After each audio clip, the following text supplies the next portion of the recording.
कंचन के बेटे ऋषि की शादी कहीं नहीं हो रही थी। एक तो ऋषि मोटा, ऊपर से कमाई भी कोई खास नहीं। लेकिन कंचन को तो शौक था मॉडर्न बहू लाने का, और उसे एक दिन ऐसी लड़की मिल भी जाती है। हमें तो आपका ऋषि बहुत पसंद है, लेकिन मैं आपको साफ साफ बता देती हूँ, मेरी बेटी के शौक थोड़े से अलग है बहन जी। अरे बहन, हमें सब पसंद है। आपकी प्रियंका जैसी लड़की की तलाश मुझे कब से थी। जींस पहनकर अंग्रेजी में गिटर पिटर बोला करे।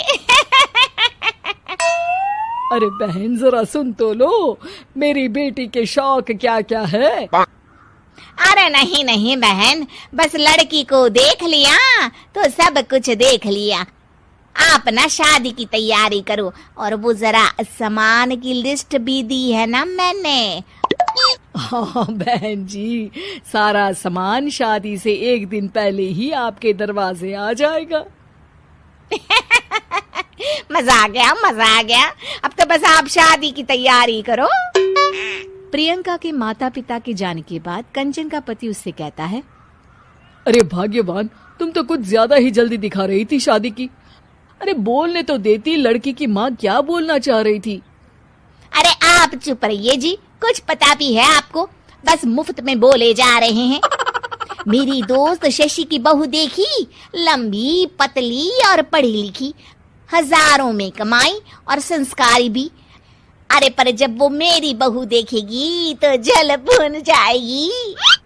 लेकिन तुम तो शादी ऋषि के लिए कर रही हो ना, या शशि के लिए? तुम्हारा लड़का कुछ कमाता भी नहीं है, और शरीर भी भगवान की दुआ से फूलता ही जा रहा है। फिर बोले आप हैं? फिर बोले आप? मैंने कहा ना, प्रियंका जैसी जींस पहनकर अंग्रेजी झाड़ने वाली बहू किस्मत वालों को ही मिलती है। चुप रहिए आप। पति के लाख कहने पर भी कंचन ऋषि की शादी प्रियंका से करवा देती है। लेकिन प्रियंका जैसे ही घर में आती है, वैसे ही जोर जोर से चिल्लाकर नाचने लगती है। आज मेरे यार की शादी है, आज मेरे यार की शादी है, अरे नाचो मां नाचो। आज मेरे यार की शादी है। कंचन, उसका पति और ऋषि ये देखकर हैरान रह जाते हैं। लग रहा है बहू को शादी की बड़ी खुशी है। हाँ हाँ, बहू क्यों नहीं, हम भी नाचेंगे। अरे नाचो नाचो जी, मुंह क्या देख रहे हो, चलो चलो नाचो, बहू कह रही है। कंचन ये कहकर प्रियंका के साथ नाचने लगती है। ऋषि और उसके पिता वहां से चले जाते हैं। अगले दिन कंचन अपनी सहेलियों को प्रियंका से मिलवाने के लिए घर बुलाती है, जहाँ शशि भी आती है। अरे शशि, कैसी हो? मैं ना तुम्हें प्रियंका से मिलवाती हूँ। अरे सच में बहुत ही एडवांस सोच की लड़की है, कितने मॉडर्न ख्यालात है उसके, पता है तुम्हें? अरे हाँ कंचन, जरूर, बच्चों की शादी अच्छी ही होनी चाहिए। और वैसे भी तुझे तो शुरू से ही ऊंचे ख्याल की बहू चाहिए थी।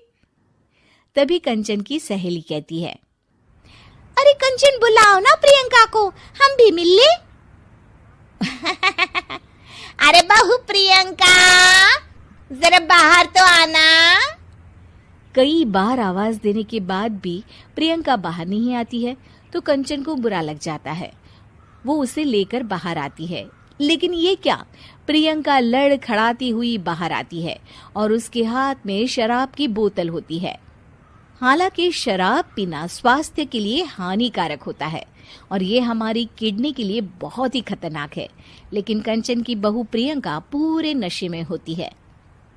अरे इतने सारे लोग। ये कहकर वो शशि के पास जाती है। आंटी जी, पत्ते खेलेंगी, पत्ते। अरे दूर हो, दूर हो, तुम्हारे मुंह से तो शराब की बदबू आ रही है। अरे कंचन, माना तुम्हें मॉडर्न बहू चाहिए, लेकिन आधुनिकता का मतलब ये तो नहीं ना। बुरा ना मानना कंचन, तुम्हें पता था कि तुम्हारे बेटे की कमाई और शरीर दोनों ही ठीक नहीं है, तो तुम्हें उसी हिसाब की लड़की से शादी करवानी चाहिए थी। ऐसा कहकर सभी औरतें वहां से चली जाती है। तभी प्रियंका की माँ कंचन के घर आती है। अरे बहन जी, बड़ी चालाक निकली आप तो। बिना बताए अपनी पियक्कड़ बेटी मेरे लायक बेटे के गले में बांध दी। आय हाय, बड़ी आई बिना बताए। उस दिन जब मैं ये बात बता रही थी तो तुम तो सुनने को भी तैयार नहीं थी। अब भुगतो तुम। ये कहकर वो वहां से वापस चली जाती है। सबके जाने के बाद कंचन अपना सर पकड़ लेती है। हाय रे, आधुनिकता की अंधी दौड़ में मैं अपनी संस्कृति ही भूल बैठी थी। अब तो राम ही बचाए मुझे।